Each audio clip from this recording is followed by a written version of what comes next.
There are places in our lives, places that push us to remember.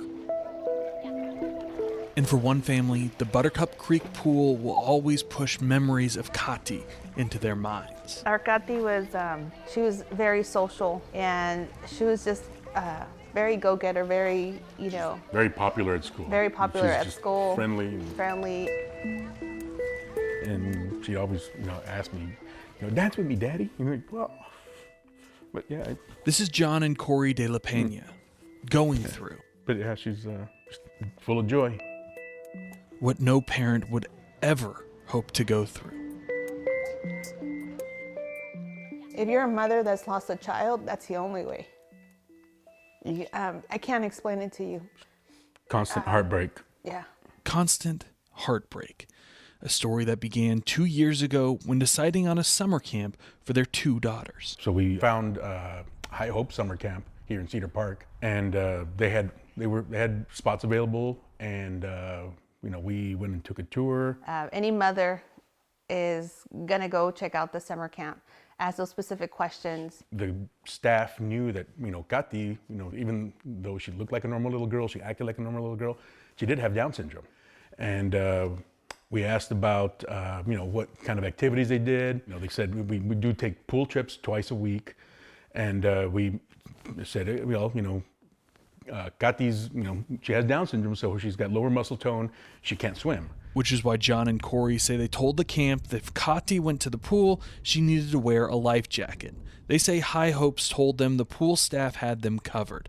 But what happened the second day of camp, they'll never forget. I dropped her off, and I asked the director specifically on what their plan was.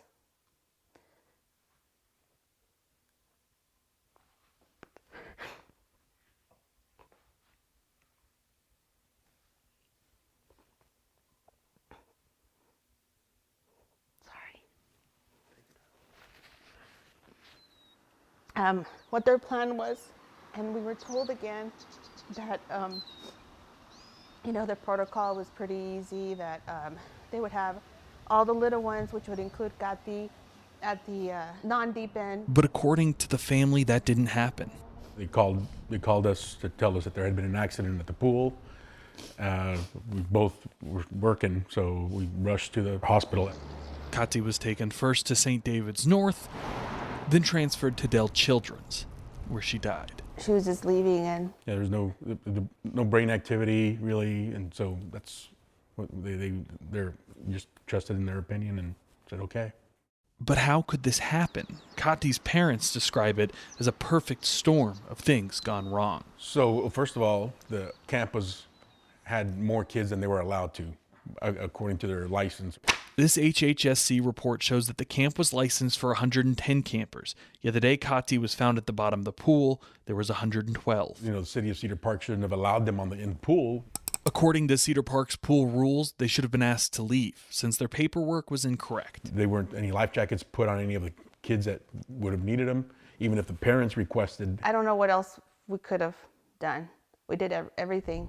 We asked High Hope Summer Camp for a comment. The current director said due to ongoing litigation, we are not making any statements nor taking questions regarding this matter at this time. The city of Cedar Park gave a similar response. Their media and communications manager said, "We must respectfully decline your request for an interview, as it is the policy of the city of Cedar Park to not comment on pending legal matters." Cedar Park police investigated what happened. Their spokesperson said the case was presented to a grand jury, which indicted Seth Owen Carthel, who was the camp director at the time, for criminally negligent homicide. The De La Peñas have now filed a lawsuit against the camp and the city, claiming that their negligence led to Kati's wrongful death.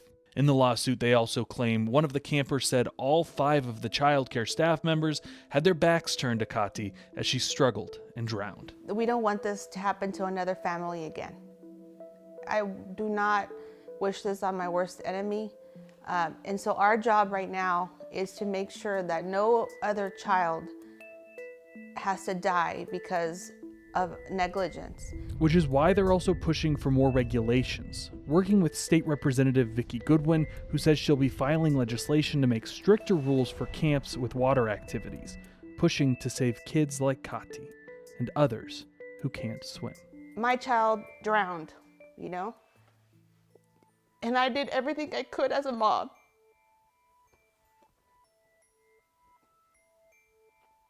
There's policies in place for things like this. And if you cannot follow them, then something needs to be corrected. End of story. In Cedar Park, I'm Hank Cavagnaro.